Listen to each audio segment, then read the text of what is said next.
Memórias póstumas de Brás Cubas, Machado de Assis. Oi, gente. Eu vou ler uns trechos aqui sobre o primeiro beijo de Brás Cubas, né? Tinha 17 anos, pungia-me um buçozinho que eu forcejava por trazer a bigode. Os olhos vivos e resolutos eram a minha feição verdadeiramente máscula. Como ostentasse certa arrogância, não se distinguia bem se era uma criança com fumos de homem, se um homem com ares de menino. Ao cabo, era um lindo garçom, lindo e audaz, que entrava na vida de botas e esporas, chicote na mão e sangue nas veias, cavalgando um corcel nervoso, rijo, veloz, como o corcel das antigas baladas que o romantismo foi buscar ao castelo medieval para dar com ele nas ruas do nosso século.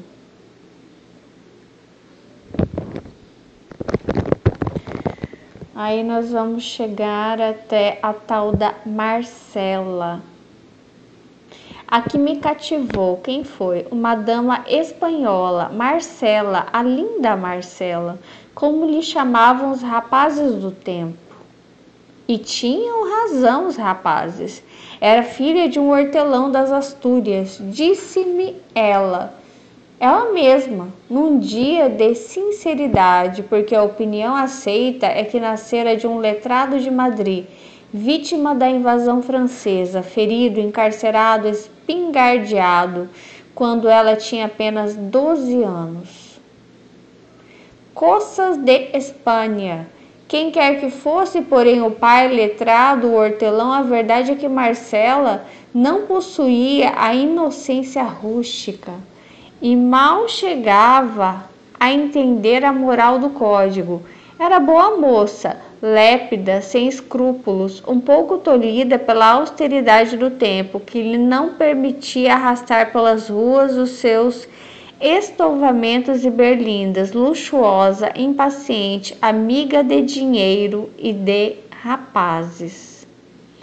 Naquele ano morria de amores por um certo Xavier, sujeito abastado e tísico, uma pérola.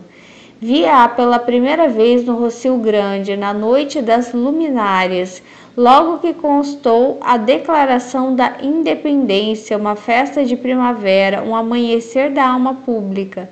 Éramos dois rapazes, o povo e eu, vínhamos da infância com todos os arrebatamentos da juventude. Via sair de uma cadeirinha airosa e vistosa, um corpo esbelto, ondulante, um desgarre, alguma coisa que nunca achara nas mulheres puras. Enfim, ele fala de um jeito como se ela não fosse pura, né? Parece que não era. Amiga de dinheiro e de rapazes. Vamos ver o que vai virar isso. Segue-me, disse ela ao pajem, e eu seguia, tão pajem como o outro, como se a ordem me fosse dada. Deixei-me ir namorado, vibrante, cheio das primeiras auroras. A meio caminho chamaram-lhe linda Marcela. Lembro-me que ouvira tal nome a meu tio João e confesso que fiquei tonto. 3 dias depois perguntou-me meu tio em segredo se queria ir a uma ceia de moços nos Cajueiros. Fomos, era em casa de Marcela. O Xavier, com todos os seus tubérculos, presidia o banquete noturno, em que eu pouco ou nada comi, porque só tinha olhos para a dona da casa.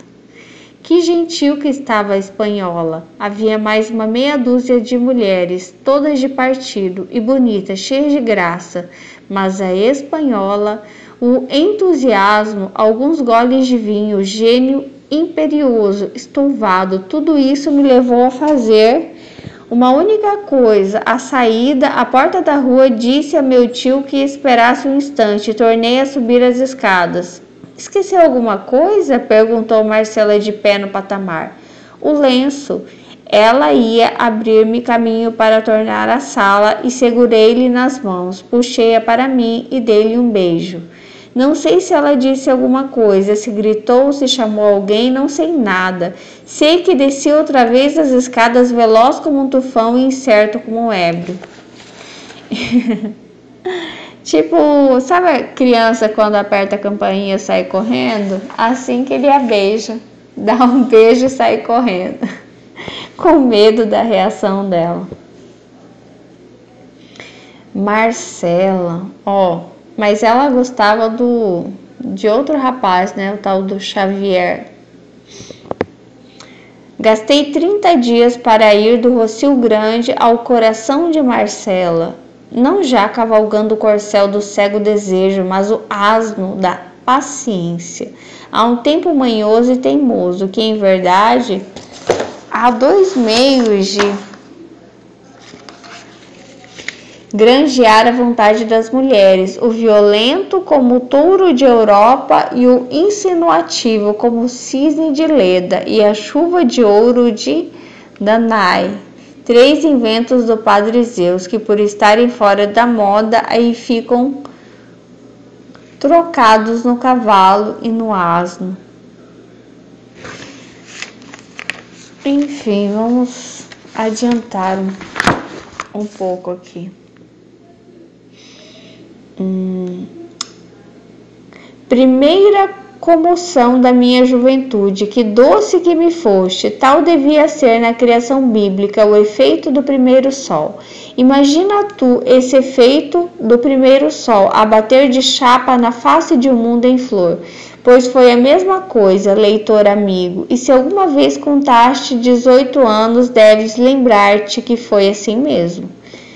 Teve 2 fases a nossa paixão, ou ligação, ou qualquer outro nome que eu de nomes não curo. Teve a fase consular e a fase imperial. Na primeira, que foi curta, regemos o Xavier e eu, sem que ele jamais acreditasse dividir comigo o governo de Roma. Mas quando a credulidade não pôde resistir à evidência, o Xavier depôs as insígnias e eu concentrei todos os poderes na minha mão. Foi a fase cesariana.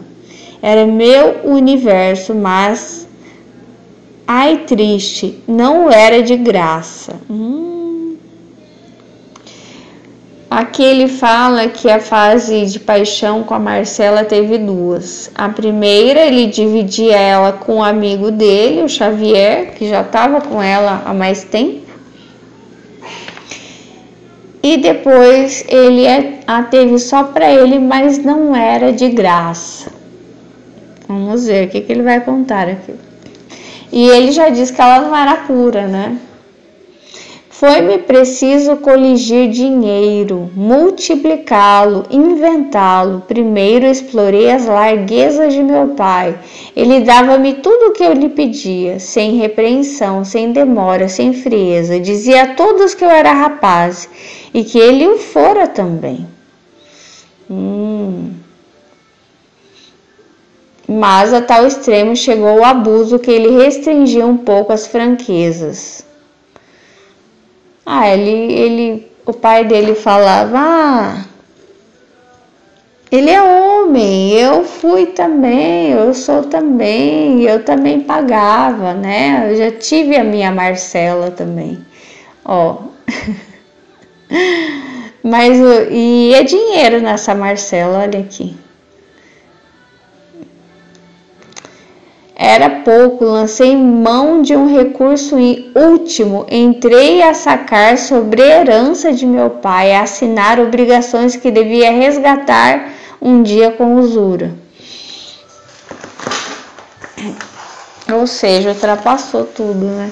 Em verdade, dizia-me Marcela, quando eu lhe levava alguma seda, alguma joia, em verdade você quer brigar comigo, pois isto é coisa que se faça, um presente tão caro. E se era joia, dizia isto a contemplá-la entre os dedos, a procurar melhor luz, a ensaiá-la em si, e a rir e a beijar-me com uma reincidência impetuosa e sincera, mas, protestando, derramava-se-lhe a felicidade dos olhos e eu sentia-me feliz com vê-la assim. Gostava muito das nossas antigas dobras de ouro e eu levava-lhe quantas podia obter. Marcela juntava-as todas dentro de uma caixinha de ferro, cuja chave ninguém nunca jamais soube onde ficava, escondia por medo dos escravos.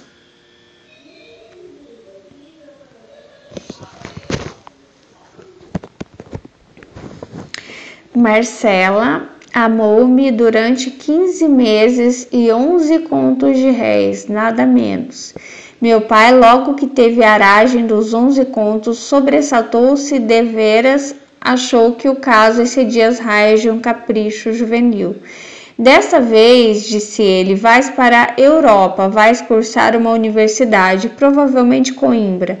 Quero-te para homem sério e não para arruador e gatuno. E como eu fizesse um gesto de espanto, gatuno sim, senhor, não é outra coisa um filho que me faz isto. Sacou da algibeira os meus títulos de dívida já resgatados por ele e sacudiu-mos na cara. Vês, Peralta, é assim que o moço deve zelar o nome dos seus. Pensas que eu e meus avós ganhamos o dinheiro em casas de jogo ou a vadiar pelas ruas? Pelintra, desta vez ou toma juízo ou fica sem coisa nenhuma. Marcela franziu a testa, cantarolou uma seguidilha entre dentes, depois queixou-se do calor e mandou vir um copo de aluá. Trouxe-lhe a mucama numa salva de prata que fazia parte dos meus 11 contos.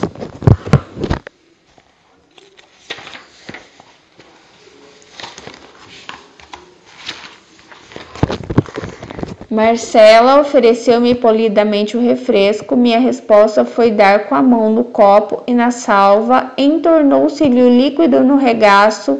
A preta deu um grito, eu bradei-lhe que se fosse embora.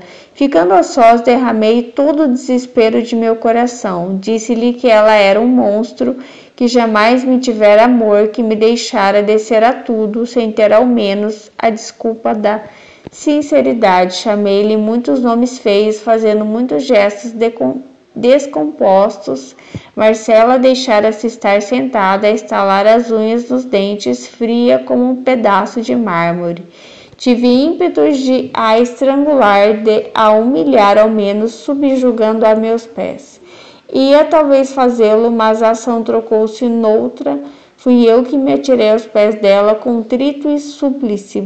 Beijei-lhes, recordei aqueles meses da nossa felicidade solitária, repeti-lhe os nomes queridos de outro tempo, sentado no chão, com a cabeça entre os joelhos dela, apertando-lhe muito as mãos, ofegante, desvairado. Pedi-lhe com lágrimas que me não desamparasse. Marcela esteve alguns instantes a olhar para mim, calados ambos, até que brandamente me desviou e com ar enfastiado: não me aborreça, disse. Levantou-se, sacudiu o vestido ainda molhado e caminhou para a alcova. Não, bradei eu, não há de entrar, não quero. Ia lançar-lhe as mãos, era tarde. Ela entrara e fechara-se.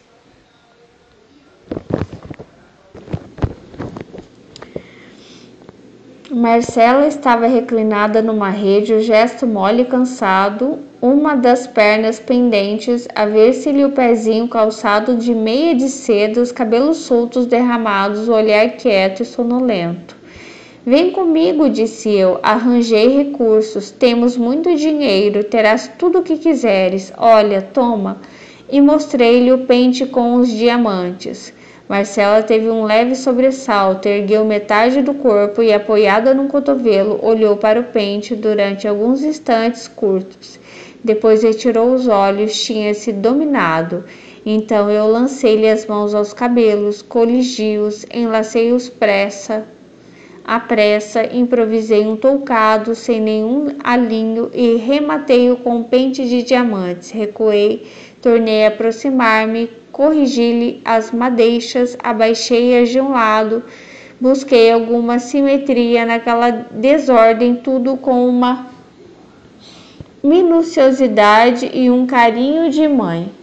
Pronto, disse eu. Doido, foi a sua primeira resposta. A segunda foi puxar-me para si e pagar-me o sacrifício com um beijo, o mais ardente de todos. Depois tirou o pente, admirou muito a matéria e o lavor, olhando a espaços para mim e abanando a cabeça com um ar de repreensão. Ora, você, dizia, vens comigo? Vou. Quando embarcas? Daqui a 2 ou 3 dias. Vou. No capítulo 18, já longa história com Marcela, meu Deus. Achei que seria curta, nada. No fim da escada, ao fundo do corredor escuro, parei alguns instantes para respirar, apalpar-me, convocar as ideias dispersas, reaver-me, enfim, no meio de tantas sensações profundas e contrárias. Achava-me feliz. Certo é que os diamantes corrompiam-me um pouco a felicidade, mas não é menos certo que uma dama bonita pode muito bem amar os gregos e os seus presentes. E depois eu confiava na minha boa Marcela, podia ter defeitos, mas amava-me. Um anjo, murmurei olhando para o teto do corredor. E aí, como um escárnio, vi o olhar de Marcela, aquele olhar que pouco antes me dera uma sombra de desconfiança, o qual chispava de cima de um nariz, que era ao mesmo tempo o nariz de Bacbará e o meu. Pobre namorado das 1001 noites, vi-te ali mesmo correr atrás da mulher do vizir, ao longo da galeria, ela a assinar-te com a posse, e tu a correr, até a Alameda comprida, donde saíste à rua, donde todos os correeiros te apuparam e desancaram. Com efeito, olhando para a porta, vi na calçada 3 dos correeiros, um de batina, outro de libré, outro a paisana, os quais todos 3 entraram no corredor, tomaram-me pelos braços, meteram-me numa sege, meu pai à direita, meu tio cônego à esquerda, o da libré na boleia, e lá me levaram à casa do intendente de polícia, donde fui transportado a uma galera que devia seguir para Lisboa. Imaginem se resistir, mas toda resistência era inútil. 3 dias depois segui barra fora, abatido e mudo. Não chorava sequer, tinha uma ideia fixa, malditas ideias fixas. A dessa ocasião era dar um mergulho no oceano, repetindo o nome de Marcela. No final, o pai dele pegou ele à força e o mandou para a Europa sem a tal da Marcela. Tava ficando muito caro pro pai dele, essa tal de Marcela, né? Ele já tava se endividando por causa dela.